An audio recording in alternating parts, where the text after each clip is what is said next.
नमस्कार, मैं सरला रावत शाह। आप देख रहे हैं पब्लिक एक्सप्रेस न्यूज। स्वागत है आप सभी का। पश्चिम बंगाल के राज्यपाल सीवी आनंद बोस पर यौन उत्पीड़न के आरोप लगे हैं। इंडियन एक्सप्रेस की रिपोर्ट के मुताबिक महिला राज्य भवन में कॉन्ट्रैक्ट के आधार पर काम करती है और एक स्टाफ क्वार्टर्स में रहती है। महिला ने अपनी शिकायत में कहा है कि 19 अप्रैल को वो गवर्नर सर ने मुझे कुछ समय निकालकर अपने सीवी के साथ मिलने के लिए बुलाया। 24 मार्च की दोपहर 12:45 के करीब उन्होंने मुझे अपने ऑफिस के रूम में बुलाया। फिर उन्होंने कुछ देर बातचीत के बाद मुझे छुआ। मैं किसी तरह वहां से निकलने में कामयाब रही। 2 मई को उन्होंने मुझे फिर फोन किया।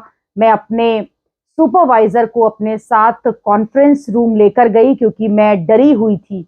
कुछ देर काम के बारे में बात करने के बाद उन्होंने सुपरवाइजर को वहां से जाने के लिए कहा।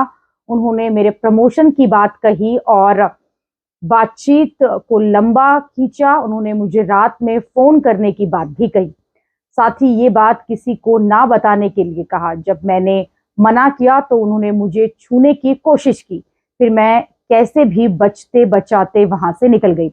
इस मामले में न्यूज एजेंसी पीटीआई ने सूत्रों के हवाले से लिखा है कि महिला एक और सहकर्मी की मदद से भारत के चुनाव आयोग को भेजे जाने वाली शिकायतों को रोक रही थी और जब उसे ऐसा करने से रोका गया और उसे डांटा गया तो उसने छेड़छाड़ का आरोप लगा दिया।